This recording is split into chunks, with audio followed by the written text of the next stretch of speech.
really, we're seeing Filipino women rise in ways that we couldn't imagine. And I'm so excited for the next generation. Vice Mayor Malia, thank you so much for joining us on So Jannelle. I know you're very busy, so thank you for making time. Happy to be here today. You know, it was such a bold move for you that you were pregnant and that you ran for office in COVID and you won. Like, wow, that alone is a feat. What are you most proud of your journey? I did it also while caring for my toddler who was a little over a year old, and just really learning to redefine normal, but just making sure that working moms are represented. And so I'm really proud to be there. I was working full time, also teaching. I'm an attorney, and then I also teach college classes. So I really think women can and do it all. So just showing women that when we put our minds to something, we can get it done. We need to make sure that somebody's there to bring up these concerns. What are we doing to make sure that childcare is going to get back on track so that women can get back to work? What are we going to do to make sure that there's mental health services for families in need? And so these are really women's issues. And so just proud that I did it, and I did it with a 30-pound toddler strapped to me. We couldn't go door to door and talk to voters, but we did leaflet. And I think just going out and seeing people while we were all quarantining and being careful, but getting out there, I'm also very proud of. Right. And so now you are the phase of multitasking and the phase of juggling. What would your advice be?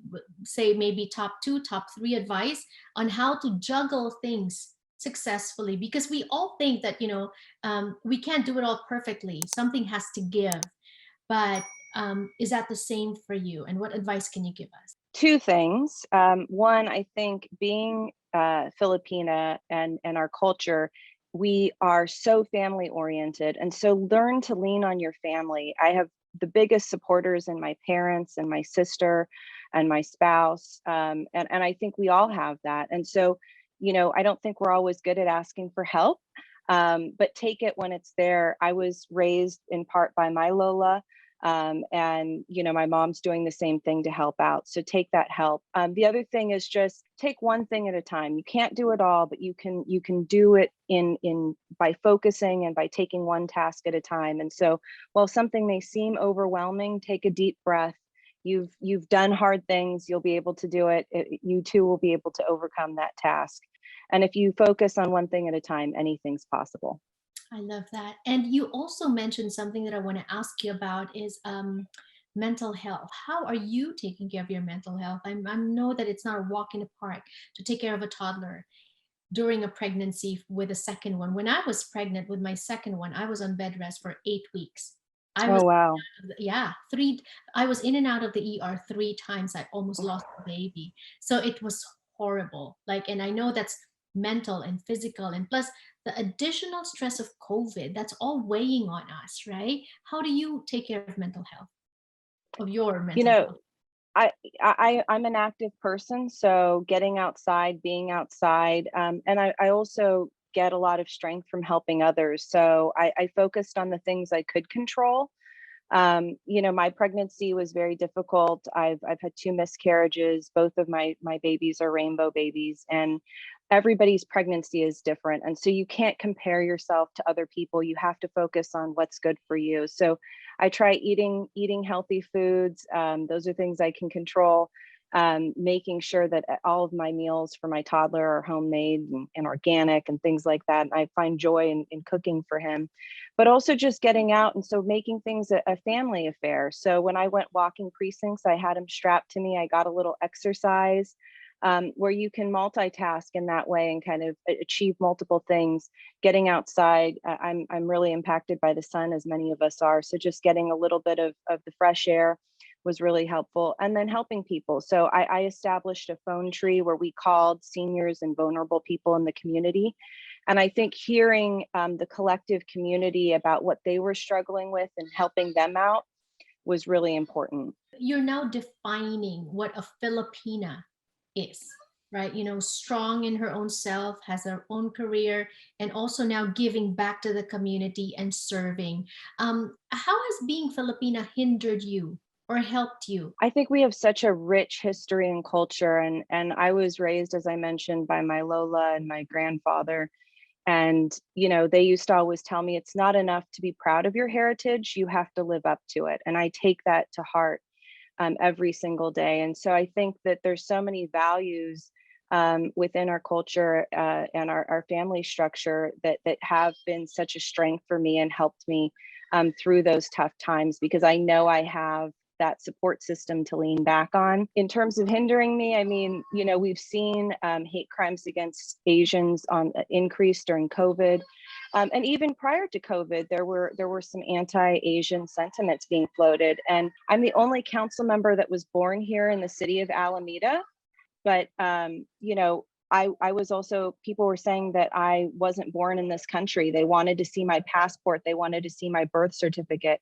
So I think that there's a certain level of xenophobia that occurs when you are a person of color, when you are an API or a Filipina, and those things get questioned. Yes, I was just in a conference town hall this morning talking about Asian hate crimes, right? And talking about how like it has gotten to a point where there's 147% increase, while the rest of the population hate crimes in general have decreased by 7% or Right. something like that.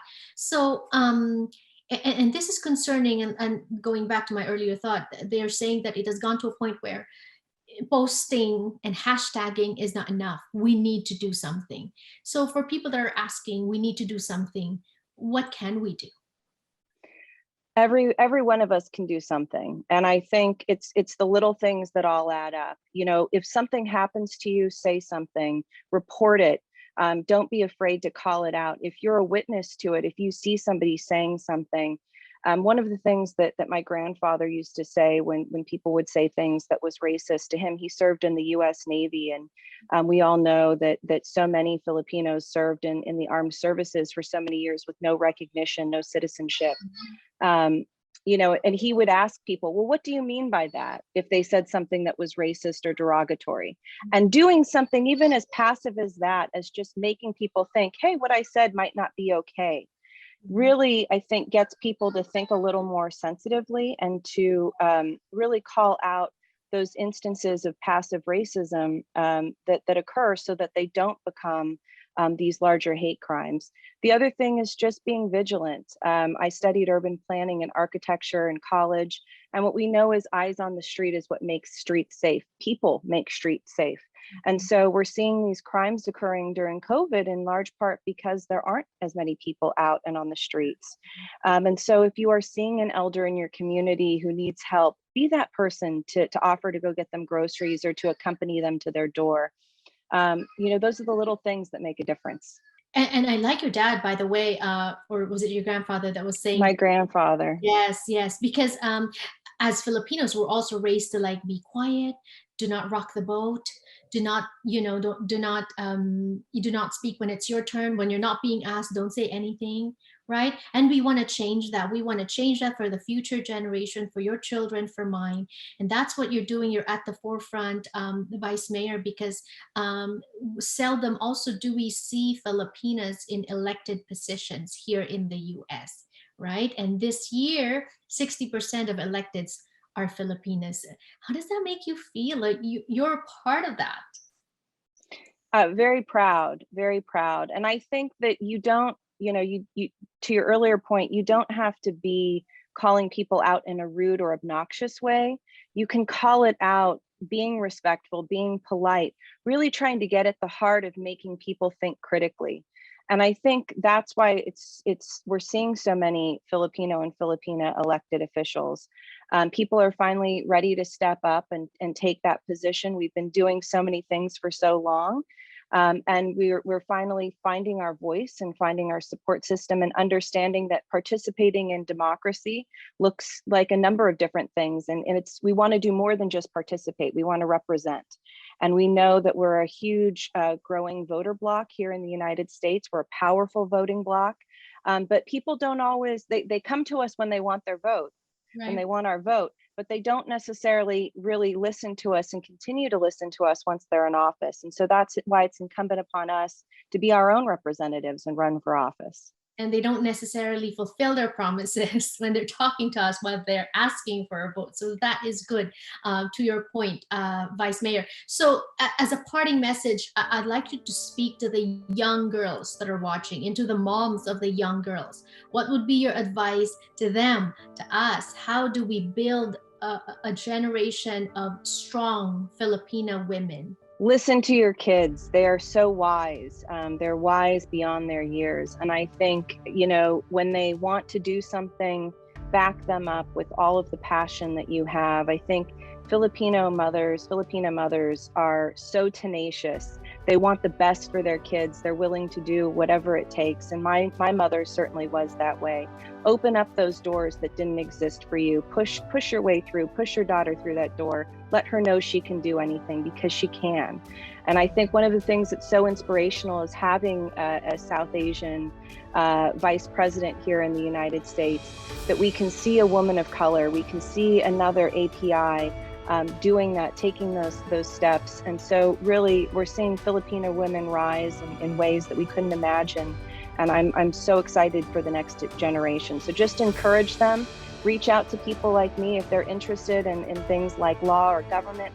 I'm happy to speak to the next generation and encourage them. Love that. Thank you so much, Malia, and God bless you on your journey. More power. And thank you for representing for us. We're proud of you. Thank you so much.